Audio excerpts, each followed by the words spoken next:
Alhamdulillahi Rabbil Alamin.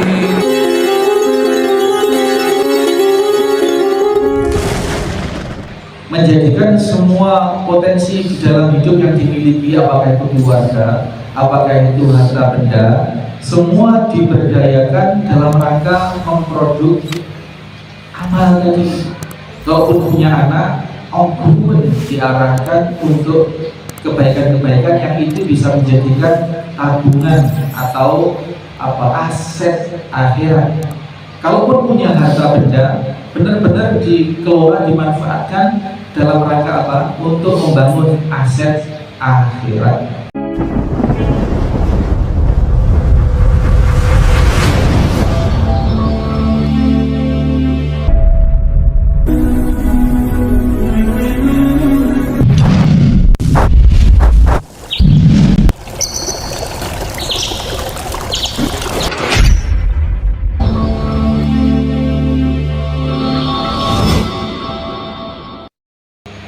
Assalamualaikum warahmatullahi wabarakatuh. Waalaikumsalam warahmatullahi wabarakatuh. Innalhamdulillah nahmaduhu wa nasta'inuhu wa nastaghfiruh wa na'udzu billahi min shururi anfusina wa min sayyiati a'malina. May yahdihillahu fala mudilla lahu wa may yudlil fala hadiya lahu. Asyhadu an la ilaha illallah wahdahu la syarika lahu. Asyhadu anna Muhammadan abduhu wa rasuluhu la nabiyya ba'da. Allahumma sholli wa sallim wa barik ala Muhammadin wa ala alihi wa sahbihi wa mawala. Hadirin hadirat jamaah kajian subuh ngaji bareng Aula Yatim Center Al-Firas Situbondo, ataupun yang saat ini menyimak kajian ini dimanapun, rahimani wa rahimakumullah. Dalam rangka itu juga Nabi Sallallahu Alaihi Wasallam mengajarkan akad hidup kita setiap hari dengan satu doa khusus, doa subuh atau doa pagi. Di mana Allahumma inni as'aluka ilman nafi'an wa rizqan thayyiban wa amalan mutaqabbalan. Ini merujuk pada samu untuk ketika kita mati nanti. Ya Allah, jadikanlah hari ini aku memperoleh ilmu yang bermanfaat. Jadikanlah kegiatan harianku nanti sehari ini nanti adalah kegiatan yang memproduk kemanfaatan ilmu, yang mendapatkan ilmu yang bermanfaat dan mendapatkan rezeki yang thayyib. Yang thayyib itu maknanya yang halal. Ya tidak harus banyak, tetapi juga bisa berarti banyak. Bisa berarti bisa membuat kecukupan, bisa menjadi banyak hal. Wariskan thayyiban wa amalan mutaqabbalan, dan seluruh perilaku kami dalam sehari nanti jadikanlah sebagai perilaku yang sebagai amal soleh yang kau terima, ya Allah. Ini dalam rangka kita mempersiapkan sanggup di akhirat. Ini baru sekalian. Jadi orang yang meninggal, sehingga orang yang meyakini hadis ini, meyakini kalimat ini, maka dia akan bersungguh-sungguh di dalam mengumpulkan bekal akhiratnya, menjadikan semua potensi di dalam hidup yang dimiliki, apakah itu keluarga, apakah itu harta benda, semua diberdayakan dalam rangka memproduk amal tadi. Kalaupun punya anak, pun diarahkan untuk kebaikan-kebaikan yang itu bisa menjadikan tabungan atau aset akhirat. Kalaupun punya harta benda, benar-benar dikelola, dimanfaatkan dalam rangka untuk membangun aset akhirat. Bangun aset akhirat. Ini namanya, istilah kerennya itu mengakhiratkan dunia dan menduniakan akhirat. Jadi hidup antara akhirat dan dunia ini sudah tidak ada pilah-pilahnya, seperti panyetong begitu saja. Apa yang ada di dunia ini kita berupaya bisa kita bawa ke akhirat. Anak, keluarga, saudara, teman-teman kita kondisikan sebaik mungkin yang bisa menjadikan aset kita di akhirat. dapat kumpul dengan orang-orang soleh, di mana nanti kalau kita di akhirat orang soleh, di antara orang soleh ini kalau masuk surga kemudian tidak mendapati teman-temannya, sahabat-sahabatnya ketika ada di dunia, dia akan mempertanyakan, dia akan mendoakan kepada Allah Subhanahu wa taala, ya Rabb, sungguhnya aku dulu di dunia senantiasa bermajlis ilmu dengan si fulan teman-teman saya, mana sekarang di surga kok tidak kedapatan saya bertemu dengan mereka, ya Rabb. Kalau dia masih di neraka, mohon ya Rabb, keluarkan dia dari neraka, masukkan surga bersama saya. Seperti itu loh Pak. Itu perlunya membangun circle orang-orang yang soleh, perlunya membangun lingkaran-lingkaran pergaulan, koneksitas dengan orang-orang yang soleh. Ini perlunya seperti itu. Maka teman-teman kita bisa hubungan sosial bisa kita ciptakan sebagai bentuk kita membuat aset di akhirat nanti. Harta juga demikian, keluarga apalagi. Jadi Bapak Ibu, kalau nggak punya anak, kalau punya anak pun juga akan tidak bermanfaat kalau anak ini tidak diorientasikan untuk kebaikan. Punya anak dibiarkan 24 jam pegang HP sudah, tidak disuruh ngaji, tidak diingatkan untuk sholat, ya kan sudah besar, sudah mau sholat kan sudah aneh. Ya tidak boleh Pak. Anak itu kalau sudah umur 10 tahun ya diajari sholat mulai 7 tahun. Ini yang sering saya sampaikan Pak. Orang biar tidak salah paham.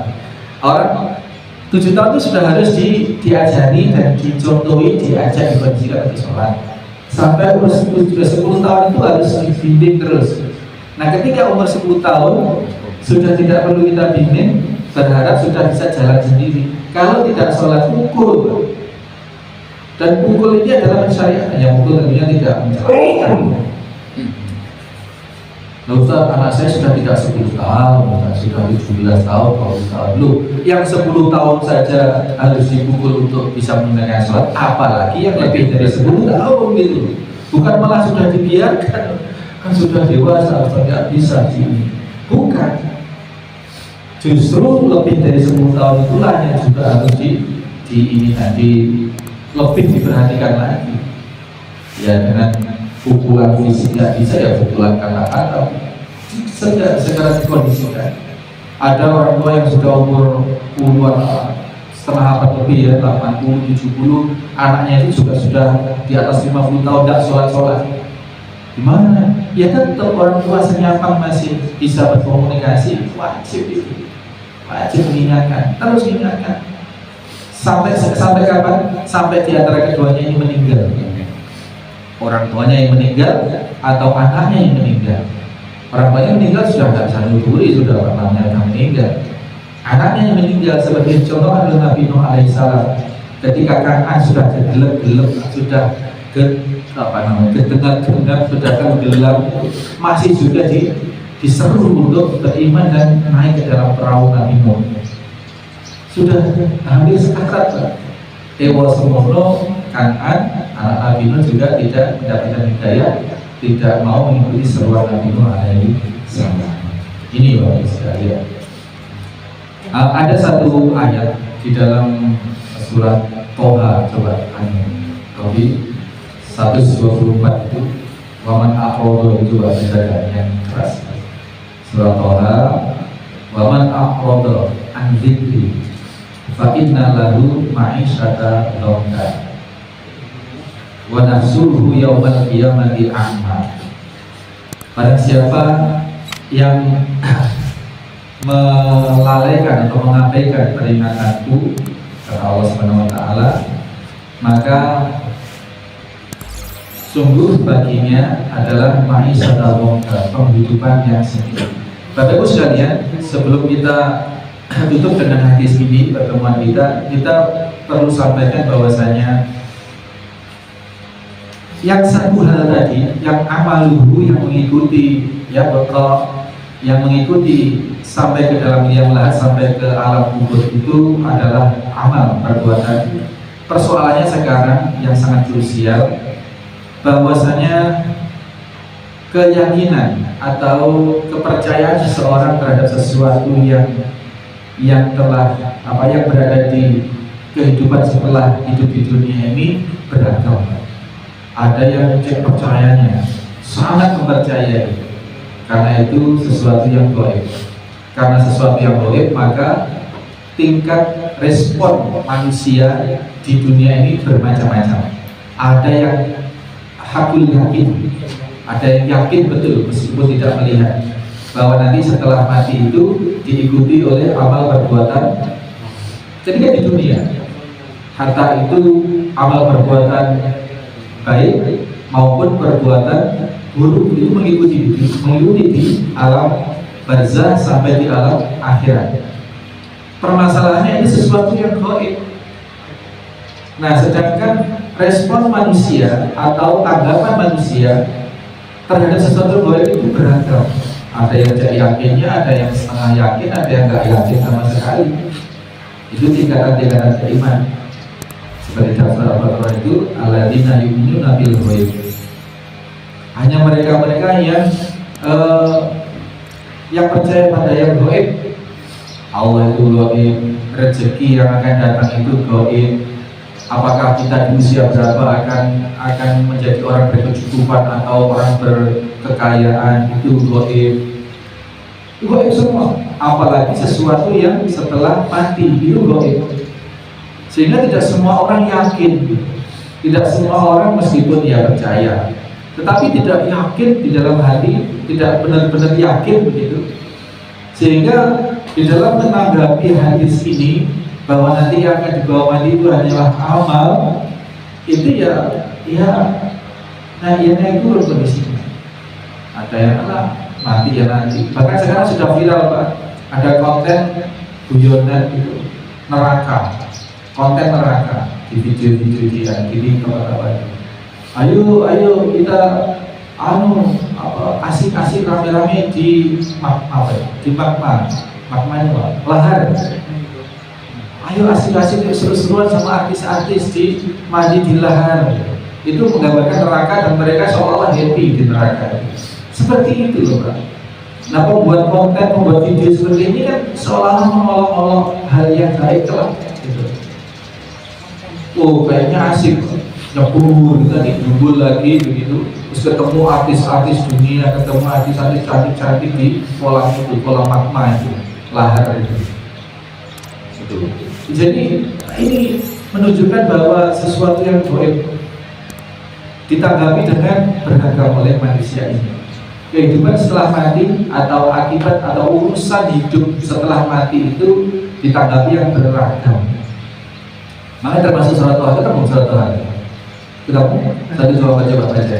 Waman a'rada. Yang keras. Waman a'rada an dzikri fa inna lahu ma'isyatan dhankan wa nahsyuruhu yaumal qiyamati a'ma. Artinya, dan barang siapa berpaling dari peringatanku, maka sungguh dia akan menjalani kehidupan yang sempit dan kami akan mengumpulkannya pada hari kiamat dalam keadaan buta. Lanjut, qala rabbi lima hasartani a'ma. Lanjut. Qala rabbi lima hasyartani a'ma wa qad kuntu basira. Dan dia berkata, ya Tuhanku, mengapa engkau kumpulkan aku dalam keadaan buta, padahal dahulu aku dapat melihat. Terus Qala dzalika atatka ayatuna fanasitaha wa kadzalikal yawma tunsa. Kadzalika yawma tunsa, ya. Allah berfirman, demikianlah dahulu telah datang kepadamu ayat-ayat kami dan kamu mengabaikannya. Jadi begitu pula pada hari ini kamu diabaikan.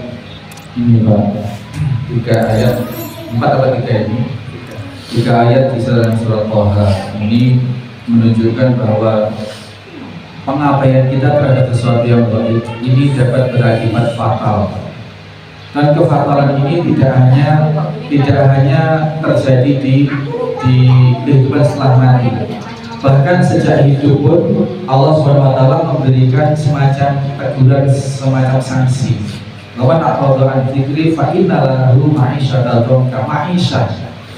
Barang siapa yang mengabaikan peringatanku berupa Al-Quran ini, maka baginya diberi penghidupan yang sempit, penghidupan yang sempit. Berarti ekonomi ke ke kemudahan di dalam hidup dan seterusnya. Ini di dunia. Di dunia sudah diberi kesulitan dalam bermaisha, dalam ekonomi, di dalam tata hubungan masyarakat dan seterusnya. Dan di akhirat dilanjut, dibangkitkan dalam keadaan buta. Wa nahsyuruhum yaumil qiyamati a'ma, dan kami bangkitkan mereka dari hari kiamat dalam keadaan buta. Dan mereka memprotes, qala rabbi lima hasabtani a'ma. Ya Rabb, kenapa kami bangkit dari kiamat ini dalam keadaan buta? Padahal kami dulu di dunia ini bisa melihat. Qala kadzalika, diceritakan oleh Allah. Demikianlah kalian dulu mengabaikan peringatan-peringatan itu, membiarkan atau mengabaikan peringatan-peringatan itu, maka hari ini pun engkau kami abaikan. Jadi Masya Allah, ini satu stressing, satu penegasan bahwa terhadap sesuatu yang gaib, apalagi yang menyampaikan ini adalah Nabi SAW, dan kita yakini Nabi tidak pernah ngomong berdasarkan hawa nafsunya, tetapi melalui petunjuk wahyu, bahwa yang dibawa mati hanyalah amal-amal perbuatan kita, baik perbuatan buruk maupun perbuatan yang baik, amal buruk maupun amal baik, harta, kemudian seluruh isi dunia ini tidak bisa mendampingi, tidak bisa menyelamatkan, ya, kecuali amal perbuatan itu, dan atas izin Allah amal perbuatan itu diberi poin positif, ya, amal soleh itu. Kalau amal perbuatannya buruk, tentu juga mendapatkan keburukan. Mudah-mudahan kita yang ada di sini terbimbing oleh Allah Subhanahu Wa Taala untuk betul-betul memegang peringatan Nabi ini, dan kita menjadikan orang-orang yang tidak diambilkan oleh Allah baik di dunia maupun di akhirat, diselamatkan sampai ke jannah. Amin Allahumma amin. Ada sesuatu? Sampai sini. Terakhir. Ya, terkait dengan hadis yang disampaikan, orang meninggal, kemudian ada ahlinya, ada hartanya, ada amalnya. Setelah masuk ke liang lahat, yang dua itu nggak menyertai, hanya yang amal ini. Luar biasa. Apalagi dikaitkan dengan uratohatan, dimana kita mengabaikan peringatan-peringatan yang sudah ada dalam Al-Quran. Lebih-lebih nanti kita bangkitkan dengan suasana buta, pokoknya, karena lengah di dalam peringatan Allah, suruh sholat susah, kajian Islam susah. Nah, nanti kita bayangkan seandainya kita betul-betul dalam kondisi tidak bisa melihat, kedap aja hari ini, kita pejamkan mata, bagaimana suasana, dengan suasana yang gelap tidak bisa melihat, kita betul-betul dalam kondisi amat sangat kesulitan. Nah, bab kaitannya dengan bersegera untuk berbuat baik ini, inilah yang paling kita harapkan. Satu hal tadi yang dikaitkan, apabila meninggal ada 3, terutama untuk kalau ada anak perempuan segera mengawinkan. Nah, ini terjadi pada laki-laki atau perempuan, Pak, bapak atau ibunya, sehingga untuk segera menikahkan. Kemudian untuk jauh, seandainya yang nggak nemu jodoh sampai akhir mohon meninggalnya. Terima kasih. Assalamualaikum warahmatullahi wabarakatuh. Waalaikumsalam. Jangan. Jadi ini berlaku buat wali dan wali itu ya nasab itu kan dinisbatkan ke ayah gitu. Jadi dalam Islam itu patrilineal. Jadi nasab itu dinisbatkan ke ayah. Jadi wali itu dari jalur ayah, sehingga titik berat kewajibannya itu ke ayah. Ayah, Pak D dari ayah, Pak Paman dari ayah, kakek dari ayah, kan gitu. Ini jalur nasab. Terus kemudian seandainya tidak nemu-nemu, padahal kan tidak mudah juga. Sebenarnya dipermudah. Kalau punya anak perempuan itu dipermudah di dalam menerima inangan itu dipermudah. Ya, asalkan wali itu yakin dengan akidahnya, dengan akhlaknya, dengan Islamnya, maka berikanlah. Tidak ditanya gantengnya, kulitnya, kayanya, tidak. Jadi modalnya modal spiritual itu sebenarnya. Beda kalau orang lelaki, kalau menikah itu memang syaratnya ada 4 kan. Lijamaliha, limaliha, lijamaliha, linasabiha, walidiniha. Jadi dari kayanya, dari cantiknya, dari keturunannya, terus dari agamanya. Tapi stressingnya sama sebenarnya. Fasfar kita titik tarikat siada. Apabila kau memilih yang keempat, yakni agamanya, maka akan selamat, akan ketiga-tiganya tercover, keempatnya tercover. Sebenarnya sama. Cuman untuk orientasi manusiawinya, ya Islam sangat paham, Allah pasti sangat paham. Kalau orang lagi mau menikah, pasti cari yang ayu, yang sugih, yang anaknya orang terhormat, begitu. Nah, terus jangan ditinggal juga agamanya. Tapi kalau didasarkan pada agamanya, meskipun nggak pada ayu, meskipun nggak pada sugih, itu akan selamat.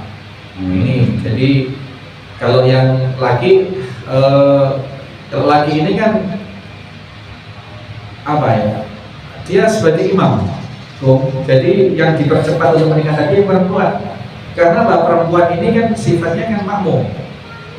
Orang yang menikah tentu memiliki persyaratan yang laki itu kalau dia sudah siap jadi imam. Siap jadi imam. Ya, kalau belum siap, suruh puasa dan itu. Jadi siap yang dimaksud tidak hanya ekonomi, tapi siap jadi imam, siap membimbing, siap menjadi panutan, siap jadi contoh, siap kalau calon istrinya nanti kalau istrinya bengkok siap meluruskan, jangan malah ikut bengkok. Yang terjadi kadang-kadang seperti itu. Tadinya sudah lurus, kemudian dapat istri yang bengkok, sulit diarahkan, malah ikut bengkok. Kadang-kadang seperti itu. Ini banyak terjadi. Nah, ini mudah-mudahan tidak terjadi pada kita dan keluarga besar kita dan dipermudah. Kalau kemudian tidak dapat misalkan kok nggak ada yang lamar tapi yang kriterianya sesuai dengan kriteria syarat tadi, akidahnya nggak karu-karuan, ya sopo ati nuwun anak ini tadi nikahnya wong akidah nggak karu-karuan. Islamnya juga ada, sholatnya juga nggak tentu, gitu. Otomatis gitu. Nah, kita di dalam melaksanakan keharusan di dalam Islam itu hukum umumnya, konsep dasarnya adalah istato'atum. Jadi sebatas yang kita mampu. Tadi kita tidak bisa meninggalkan kebaikan. Jadi kita memegang prinsip dari Allah SWT, kriteria itu, kalaupun belum nemu-nemu ya memang Allah belum menghendaki nemu ya kita sudah berupaya, maka tidak ditanya atau tidak dihukum kita karena tidak mensegerakan seperti itu. Jadi yang penting kita berada pada komitmen kebaikan. Nanti selebihnya kita serahkan kepada Allah SWT. Bahwa kita sudah punya etikat untuk mempercepat menikahkan anak perempuan, iya. Tetapi tidak boleh kemudian kita lantas melanggar ketentuan syarat saromben. Terus pokoknya ketok sugih dikekno, tidak bisa, tidak boleh seperti itu. Gitu. Adapun Allah belum menemukan sesuai kriteria syarat, ya memang Allah belum menghendaki anak kita itu menikah. Jadi apalagi lain agama ya. Apalagi otomatis gitu. Ya, sedangkan yang seagama saja harus dicek akidahnya, dicek akhlaknya, apalagi sudah nyata-nyata lain agama. KTP-nya masuk. KTP-nya masuk. Demikian kemudian ya kita akhiri. Subhanakallahumma wa bihamdika asyhadu an la ilaha illa anta astaghfiruka wa atubu ilaik. Assalamualaikum warahmatullahi wabarakatuh.